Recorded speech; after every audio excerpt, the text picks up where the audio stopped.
ഇന്ന് പുറത്തു വന്ന രണ്ട് ക്രിക്കറ്റ് ന്യൂസാണ് നമ്മൾ ഇന്നത്തെ വീഡിയോയിൽ നോക്കുന്നത്. ആദ്യത്തെ ഒരു അപ്ഡേറ്റ് രോഹിത് ശർമ്മയുമായി ബന്ധപ്പെട്ടതാണ്. രോഹിത് ശർമ്മ ക്യാപ്റ്റൻസിയിൽ നിന്ന് മാറുകയാണ്. ഓസ്ട്രേലിയയുമായിട്ടുള്ള ആദ്യത്തെ ടെസ്റ്റിൽ രോഹിത് ശർമ്മ കളിക്കില്ല. ഇന്ത്യൻ ടീം പുതിയൊരു ക്യാപ്റ്റനെ പ്രഖ്യാപിച്ചിരിക്കുകയാണ്.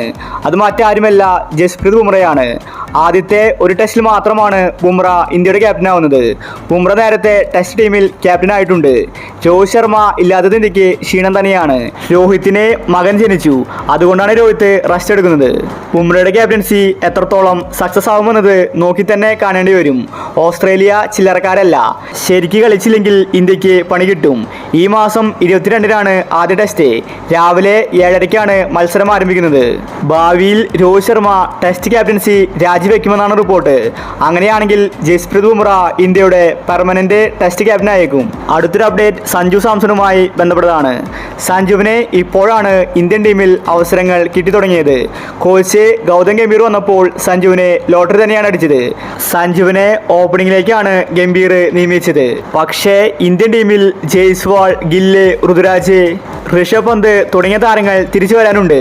അവർ വരുമ്പോൾ സഞ്ജുവിൻ്റെ സ്ഥാനം തെറിക്കുമെന്ന ഭയം എല്ലാവർക്കുമുണ്ട്. എന്നാൽ ഇപ്പോൾ സഞ്ജുവിന് സന്തോഷ വാർത്തയാണ് വന്നിരിക്കുന്നത്. സഞ്ജുവിൻ്റെ ഓപ്പണിംഗ് സ്ഥാനം പോകില്ലെന്നാണ് റിപ്പോർട്ട്. കോച്ച് ഗൗതം ഗംഭീറാണ് ഇക്കാര്യം വെളിപ്പെടുത്തിയത്. ഇനി അങ്ങോട്ടുള്ള എല്ലാ T20യിലും സഞ്ജു ഇന്ത്യയുടെ സ്ഥിരം ഓപ്പണറാകുമെന്ന റിപ്പോർട്ടാണ് വന്നിരിക്കുന്നത്. രോഹിത് ശർമ്മ കറക്റ്റ് സമയത്താണ് വിരമിച്ചത്. ആ സ്ഥാനമാണ് ഇപ്പോൾ സഞ്ജുവിന് കൊടുത്തിരിക്കുന്നത്. ഇനി അങ്ങോട്ട് സഞ്ജുവിന് നല്ല കാലമായിരിക്കും. എല്ലാ T20യിലും ഓപ്പണിംഗിൽ ഇറങ്ങിയാൽ സഞ്ജുവിന് ഒരുപാട് റൺസ് നേടാൻ സാധിക്കും. അതുപോലെ ഒരുപാട് സെഞ്ചുറിയും അടിക്കാം. ഇനി വരാൻ പോകുന്നത് ഇംഗ്ലണ്ടുമായിട്ടുള്ള T20 ആണ്. അതിലും സഞ്ജു തന്നെയാണ് ഇന്ത്യയുടെ ഓപ്പണർ. ഒരുപക്ഷെ സഞ്ജുവും ജയ്സ്വാളും കോംബോ പരീക്ഷിക്കാനായിരിക്കും ഗംഭീറിന്റെ പദ്ധതി.